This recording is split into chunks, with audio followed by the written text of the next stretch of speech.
कैसे हैं आप सब? मैं हूँ आपकी नटखट नेहा और मैं आई हूँ आपको कहानियाँ सुनाने। वहीं दूसरी तरफ कार्तिक और मोनिका बच्चों की तरह झगड़ा करते हुए पूरे घर को सिर पर उठा लेते थे। दोनों बेस्ट फ्रेंड थे, दोनों ने शादी की और दोनों को एक दूसरे के बारे में सब कुछ पता था और यही बात हमेशा गड़बड़ कर दी थी। पुरानी बातों को लेकर भी वो लोग झगड़ा कर लिया करते थे। ऐसा ही कुछ आज हुआ था। मोनिका गुस्से से कार्तिक को देखते हुए कहती है, तुम्हारी हिम्मत कैसे हुई उस चिंगम जैसी लड़की से बात करने की? उसकी शक्ल देखी है तुमने? तुमने उसे फ़ोन क्यों किया? कार्तिक बेचारा, उसे समझ ही नहीं आ रहा था कि वो क्या करे। वो समझा समझा कर थक चुका था कि उसने उस लड़की को फ़ोन नहीं किया, उसने तो उठाया था, सामने से फ़ोन आया था भाई, अब उठाना भी गुनाह बन गया है क्या? असल में वो लड़की उन्हीं के शॉपिंग मॉल में कपड़े लेने आई थी। उसकी शादी है। गलती बस ये हो गई कि कार्तिक उसे अपना पर्सनल नंबर दे बैठा, ये बिना सोचे समझे कि इससे मोनिका को दिक्कत होगी। असल में वो लड़की उन दोनों की सेम फ्रेंड रह चुकी थी। वो कॉलेज में साथ ही पढ़े थे और मोनिका को पता था वो लड़की कार्तिक के पीछे हाथ धोकर पड़ी हुई थी, उस पर लाइन मारा करती थी। लेकिन कार्तिक तो मोनिका से प्यार करता था और उसी से उसने शादी की थी। इसीलिए उस लड़की को बहुत ही ज़्यादा चिढ़ थी, लेकिन अब वो आगे बढ़ गई होगी, इतने साल भी बीत गए हैं। लेकिन मोनिका अब भी उससे गुस्सा थी। वो शादी करके इन दोनों के बीच झगड़ा कराना चाह रही हो जैसे। वो शादी कर रही है तो पर्सनल नंबर क्यों दे दिया इसने बेवकूफ़ ने? मोनिका पिलो उठाकर मारते हुए कहती है, तुम आज सोफे पर सोना, खबरदार बेड पर आए तो। किसने कहा था उस छिपकली को नंबर देने के लिए? तुम्हें भूल गया है कि वो तुम पर लाइन मारा करती थी? तुम्हें लगता है मुझे सब कुछ भूल चुका है? अभी के अब्बा नंबर डिलीट करो उसका। दोबारा उससे बात की ना तो तुम्हें डिवोर्स दे दूंगी और मम्मी को भी बताऊंगी कि तुम मुझे धोखा दे रहे हो और उसका अफेयर चल रहा है तुम्हारे साथ। कार्तिक रोनी सी शक्ल बनाकर कहता है, यार क्या बोल रही हो? मैं ऐसा कभी कुछ नहीं करता। और ऐसा तो मत करो ना, मुझे कमरे से बाहर मत निकालो, मैं कैसे सोऊंगा? अच्छा मैं नंबर डिलीट कर देता हूँ, मैं ब्लॉक भी कर देता हूँ। अरे उसकी तरफ देखूंगा भी नहीं। मुझे बेड से तो मत निकालो, मुझे तुम्हारे साथ नींद आती है। सोफे पर मुझे कैसे नींद आएगी? मोनिका दूसरा पिलो उठाकर मारते हुए कहती है, बाहर निकलो यहाँ से, शक्ल मत दिखाइयो मेरे को, मैं शांत हो जाऊंगी सुबह तक। कार्तिक बेचारा सा मुंह बनाकर कहता है, अब क्या ही करे। अगर वो रुकता तो मोनिका उसे पीट देती। चुपचाप से कमरे से बाहर निकल गया। ये सच था कि मोनिका उससे बहुत प्यार करती थी। मोनिका को उसकी प्रॉपर्टी से कोई लेना देना नहीं था, वो बस उसी से प्यार करती थी। लेकिन आज उसे जलन हो रही थी कि एक पुरानी लड़की जो उन्हीं के साथ पढ़ती थी और कार्तिक पर लाइन मारती थी, वो आज उन्हीं के मॉल में कपड़े लेने आती है और कार्तिक से उसका नंबर भी ले गई बातों बातों में, और इस बेवकूफ़ को पता ही नहीं चला। मोनिका को 1% भी किसी से कोई लेना देना नहीं था सिवाय कार्तिक के। कार्तिक उसके लिए बहुत मायने रखता था और कार्तिक को ये चीज़ पता भी थी। वो रूम से बाहर ना जाकर सीधा मोनिका के पीछे जाता है और उसे पीछे से गले लगा लेता है और कहता है, अच्छा सॉरी ना बेबी, मैं उस छिपकली से कभी बात नहीं करूँगा।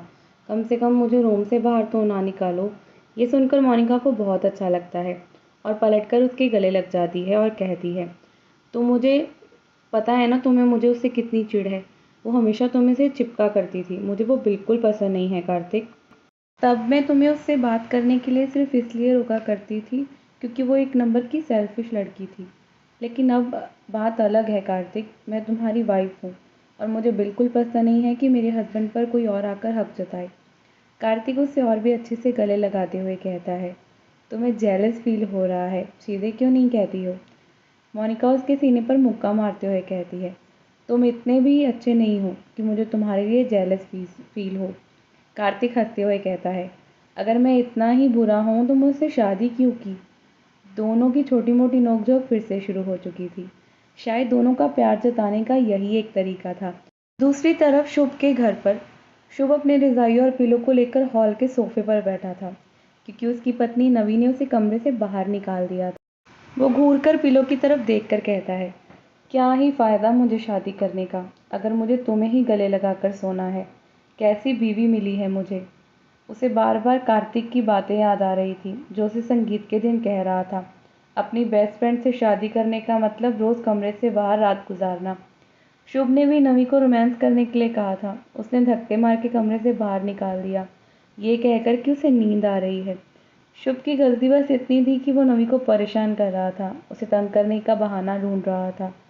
लेकिन अब बेचारा हॉल में बैठा था। अपना कंबल लेकर वो सोफे पर बैठ गया और सोचा, सुबह उसकी इज्जत क्या रहेगी जब उसकी माँ उसकी ये सारी हरकतें देखेगी और उसकी माँ उसे सारी उम्र ताने भी मारेगी। वो खुद पर हंसते हुए सोच रहा था कि उसके मॉम डैड की वजह से ये सब हो रहा है। उन्होंने नवी को इतना सिर चढ़ा कर रखा है। वो कैसे उसकी हर बात में बस हाँ मिलाते रहते हैं और इसी का नतीजा है कि वो मुझे पति ही नहीं समझती। अभी मेरे साथ दोस्तों की तरह ही पेश आती है। मेरी कोई इज्जत ही नहीं है इस घर में। उसने रोली सी शक्ल बनाकर रखी हुई थी। आधी रात को नवी उसे लेने कमरे से बाहर आई। शायद उस पर तरस आ गया था और उंगली दिखाते हुए उसे कह रही थी कि अब मुझे परेशान किया ना तो सोच लेना, मॉम डैड को कह दूंगी कि तुम्हारा बाहर अफेयर चल रहा है। मुझे पता है कॉलेज में तुमने किसके साथ क्या क्या किया था। उसकी बेचारे की सिट्टी पिट्टी ही खुल हो गई थी। वो सोच रहा था कि नवी से शादी करके उसने अपने पैरों पर कुल्हाड़ी मार ली थी। शुभ नवी को देखकर मन में सोचता है कि बेस्ट फ्रेंड से शादी करने का मतलब इज्जत को बाहर फेंक देना। वो बस मुस्कुरा देता है क्योंकि नवी उसे लेने खुद आई थी। अगर वो हॉल में ही सोया तो उसकी माँ उसे ताने मारेगी।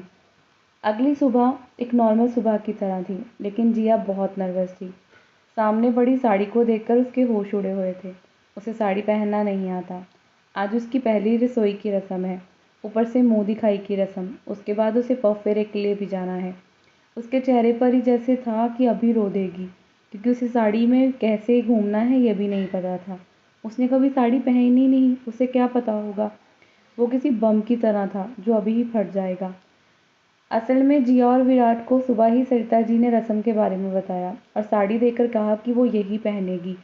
जिया मना तो करना चाहती थी पर कर नहीं पाई, क्योंकि सरिता जी बहुत प्यार से उसके लिए ये सब कुछ लेकर आई थी। उसे नहीं पता था कि अब क्या करना है। जब वॉशरूम से विराज बाहर आया तो वो जिया की तरफ देख रहा था। वो उसके पास जाकर पूछता है, तुम्हें तैयार नहीं होना? 10 बजे रस्म है। क्या हो रहा है? विराज की बातें सुनकर जिया की आंखों से टप टप आंसू बाहर आ गए। उसने अपने हाथों में अपना चेहरा छुपा लिया और फिर कहा, गड़बड़ कर दी मैंने। अब क्या होगा? मुझे कुछ भी समझ नहीं आ रहा। विराज को समझ ही नहीं आया कि वो ऐसा क्यों कह रही है। वो उसके हाथों को पकड़कर उसके आंसू साफ करते हुए कहता है, क्या हुआ है मुझे बताओ। तुम्हें शावर तो ले लेना चाहिए, तुम तैयार होगी तभी तो नीचे चलोगी। जिया फिर से थोड़ा सा रोते हुए कहती है, हमें साड़ी पहनना नहीं आता और माँ ने कहा है साड़ी ही पहनना है। विराज ने एक नज़र साड़ी को देखा और फिर जिया की तरफ। उसने मन में सोचा, इस लड़की को क्या ही कहे, इसका कुछ हो नहीं सकता। इतनी छोटी सी बात के लिए वो रो कैसे पड़ी। विराज उसके आंसू साफ करते हुए कहता है, तुम शावर ले लो, मैं माँ को कह देता हूँ, वो तुम्हें साड़ी पहना देंगी, इतनी कौन सी बड़ी बात है। जिया मना करते हुए कहती है, माँ पहले ही बहुत बिजी हैं, कितने सारे मेहमान आए हुए हैं। विराज उसे समझाकर नहाने भेज देता है, लेकिन साड़ी पहनना या पहनाना उसे भी कौन सा आता था।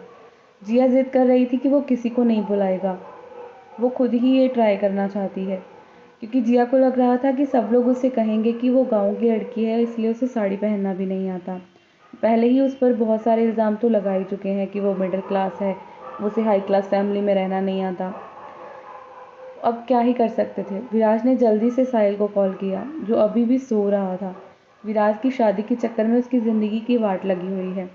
उसने बिना नाम देखे फ़ोन उठाते हुए कहा, सुबह सुबह किसी को तंग नहीं किया जाता, आपको पाप लगेगा। विराज चिढ़ते हुए कहता है, 8 बज चुके हैं और सुबह कहाँ रह गई? अभी भी तुम्हें सुबह ही लग रही है। तुम्हें क्या साड़ी पहनना आता है? साहिल जो नींद में था वो अपनी आंखें बंद किए हुए था। वो थोड़ा सा खोलते हुए कहता है, तुम्हारा दिमाग खराब है। तुमने क्या मुझे कभी साड़ी पहने देखा है? क्या तुमने कभी देखा है कि मैं साड़ी पहनकर तुम्हारे घर आया हूँ? अगर तुमने देखा है तो बताओ। अगर तुम्हें साड़ी में किसी को देखना है तो मुझे इमेजिन करना बंद करो। तुम जिया भाभी को पसंद करते हो, उनसे शादी की है तो उन्हें पसंद करो साड़ी में। मैं वैसे भी लड़का हूँ, लड़की नहीं। तुम मुझे साड़ी में कैसे देख सकते हो? तुम्हारी शादी जिया से हुई है तो उसी को इमेजिन करना चाहिए। विराज थोड़ा गुस्से से कहता है, शट अप, अपनी बकवास बंद करो। तुम्हें साड़ी में इमेजिन करना मुझे कोई शौक नहीं है। मुझे बस इतना जानना है कि साड़ी कैसे पहनते हैं या कैसे पहनाते हैं। साहिल की पूरी नींद ही उड़ गई थी। उसने अपना सिर खुजाते हुए कहा, यार पर मैंने तो कभी साड़ी नहीं पहनी, और ना ही मेरी बीवी है जो साड़ी पहनती हो, और ना ही मेरी माँ। मेरी माँ तो पंजाबी घर से है तो सलवार सूट पहनती है। अब तू बता, मुझे कैसे पता होगा कि साड़ी कैसे पहनते हैं। तू रात को क्या ड्रिंक करके सोया था यार, जो तुझे अभी साड़ी की इन्फॉर्मेशन चाहिए। तू साड़ी पहनने का तो नहीं सोच रहा ना? ऐसा मत करियो। विराज थोड़ा सा चिढ़कर कहता है, तू बकवास बंद कर। जिया को साड़ी पहननी है, उसे पहननी नहीं आती, मुझे पहनानी नहीं आती। घर में से किसी की हेल्प मांग नहीं सकते, क्योंकि उसे लग रहा है कि सब लोग उसका मजाक उड़ाएंगे। अब मुझे समझ नहीं आ रहा कि मैं किससे मदद मांगूं। साहिल उबासी लेते हुए कहता है, यार तू नेट पर क्यों नहीं चेक कर लेता? वहाँ पर पक्का कोई ना कोई वीडियो मिल ही जाएगी कि साड़ी कैसे पहनते हैं। विराज ने ओके कहा और फ़ोन काट दिया। अपने यूट्यूब पर उसने जल्दी से जाकर साड़ी कैसे पहनते हैं वीडियो चेक की। अगर ये पिछली ज़िंदगी की बात होती ना तो उसे ये सब बेकार लगता, वो कभी नहीं करता। लेकिन जिया की मोहब्बत ने उसे इतना पागल कर दिया है कि वो अब साड़ी कैसे पहनते हैं ये भी सोच रहा था, और वो ढूंढ भी रहा था। बहुत सारी वीडियोस मिल चुकी थी। 3-4 वीडियो उसने देख ली और अच्छे से उसे समझ आया। उसने कहा ये ईजी नहीं है, लेकिन फिर भी वो ट्राई तो कर ही सकते हैं ना। लंबी सी सांस लेकर दोबारा से वीडियो देखने लगा, क्योंकि बात बन नहीं रही थी और किसी न किसी से मदद लेनी ही पड़ेगी। जिया जब नहाकर बाहर आई तो विराज उसे देखता ही रह गया। उसने गोल्डन कलर का ब्लाउज पहना था जो बहुत ही खूबसूरत था। उसके बाल गीले थे जो कमर तक आ रहे थे। उसका गोल्डन कलर का पेटीकोट बहुत ही अच्छा लग रहा था। पानी की बूंदें उसकी कमर पर गिर रही थी। विराज बहक रहा था। जिया ने टॉवल लिया हुआ था, पर फिर भी उसकी थोड़ी सी गोरी सी कमर दिखाई दे रही थी, जो उसे बेचारी को तो पता ही नहीं थी, क्योंकि उसे तो साड़ी की चिंता ने ही बहुत डराया हुआ था। उसने तो सोचा ही नहीं कि विराज इस तरह होगा और इस तरह उस पर देखेगा भी। विराज की नज़रों ने उस पर घर सा कर दिया। जिया ने देखा कि विराज उसी को देख रहा है। उसने जल्दी से उसकी नज़रों का पीछा किया और पाया कि वो उसकी गोरी कमर को देख रहा है। उसने जल्दी से अपने टॉवल को अच्छे से लपेट लिया ताकि वो दिखाई ना दे। उसकी कमर अब बिल्कुल नहीं दिख रही थी। विराज अपना कंट्रोल नहीं रख पा रहा था खुद में। वो बिल्कुल जिया के पास गया। दोनों काफ़ी पास थे। उसने उसकी कमर में हाथ डाले उसे पास करते हुए कहा। जिया बस हैरानी से देख रही थी। वो बहुत ही ज़्यादा नर्वस महसूस कर रही थी, क्योंकि विराज खुद को रोकने की नाकाम सी कोशिश कर रहा था। वो झुका और हल्के से उसे किस कर लिया। अभी वो उस किस में इन्वॉल्व होता कि उनके कमरे का डोर ठक ठक की आवाज़ से बजने लगा। दोनों होश में वापस आ गए। जिया ने जल्दी से टॉवल को खुद पर अच्छे से कवर कर लिया। विराज ने जाकर डोर खोला। सामने मोनिका खड़ी थी चाय का कप लेकर। विराज जो गेट से हट नहीं रहा था ये देखकर मोनिका मुंह बनाकर कहती है, शर्म नहीं आती तुम्हें? मुझे अंदर भी नहीं आने दे रहे हो। ऐसा क्या कर रहे हो तुम दोनों? मोनिका ने ट्राई तो किया अंदर देख सके, लेकिन विराज ने जल्दी से उसके हाथ से चाय का कप लिया और कहा, भाभी वो तैयार हो रही है, आप जाओ, हम जल्दी ही नीचे आ जाएंगे। मोनिका के जाने के बाद विराज चाय का कप लेकर अंदर आ गया था और ध्यान से जिया की तरफ देख रहा था, जो दीवार के पास चुपचाप से सिमट कर खड़ी थी। उसका चेहरा बिल्कुल टमाटर जैसा लाल हो रखा था। विराज खुद भी मुस्कुरा उठा। अगर मोनिका नहीं आती ना तो अब तक वो पता नहीं क्या कर देता। वो सच में जिया की खूबसूरती देखकर पागल हो जाता है। ये लड़की कितनी खूबसूरत है। उसने लंबी सी सांस ली और खुद को शांत किया और साड़ी उठाकर जिया के पास गया। थोड़ा बहुत तो उसे समझ आ ही गया था, लेकिन अब ट्राई करना तो बनता है ना। विराज मुस्कुरा देता है और कहता है, कुछ नहीं करने वाला, बस तुम्हारी ये खूबसूरती देखकर मैं पागल हो जाता हूँ। क्या ही करूँ। जिया कुछ भी नहीं कहती, अपने आप को शांत करती है और लंबी लंबी सांसें लेने लगती है। जिया टॉवल उतारने को तैयार नहीं थी। वो खुद को कवर करे रह जा रही थी। विराज हल्का सा टॉवल को साइड करते हुए कहता है, अगर मैं ये उतारूंगा तो ही साड़ी पहना पाऊंगा ना? मैंने 2-3 वीडियो देखी है, ट्राई कर लेते हैं, वरना फिर कुछ और ट्राई करेंगे। जिया को अब क्या ही कहना था, क्योंकि साड़ी तो पहनी ही है। फिर से विराज कहता है, अगर तुम कहती हो तो मोनिका भाभी को बुला लो, वो पहना देंगी। जिया कुछ नहीं कहती। मोनिका को वो बुला नहीं सकती। जिया बहुत डरी हुई है। मोनिका उसकी सिस्टर है। मोनिका पर भी सवाल खड़े होंगे। इस घर के लोग मोनिका को बिना वजह किसी बात को लेकर कहें ना। जिया को डर लग रहा था, वो क्या ही कहे, क्योंकि सब लोग उसका मजाक उड़ाएंगे। वो छोटे घर से है, क्या उसे साड़ी पहनना नहीं आता।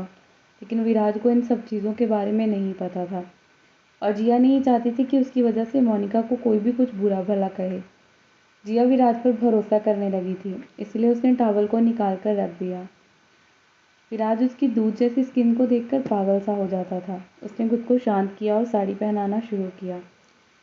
2-3 बार ट्राई करने के बाद उसे थोड़ी सी कामयाबी हासिल हो ही गई, पर साड़ी की प्लेट्स बिल्कुल अच्छी नहीं थी। जिया मुंह बनाकर कहती है, इतना तो मैं भी कर लेती, और वो हंसने लगती है।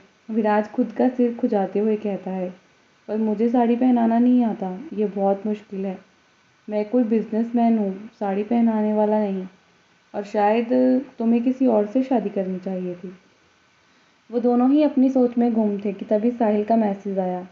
उसे देखकर विराज मुस्कुरा उठा, क्योंकि साहिल किसी को ले आया था जिसे साड़ी पहनना आता है। ये कोई और नहीं बल्कि साहिल की कज़न थी।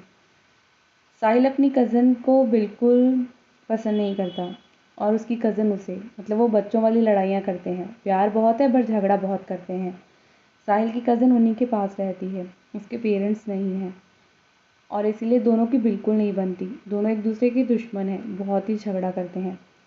साक्षी बचपन से भरी हुई है, उसमें हद से ज़्यादा बचपना है, पर बहुत अच्छी और समझदार लड़की है।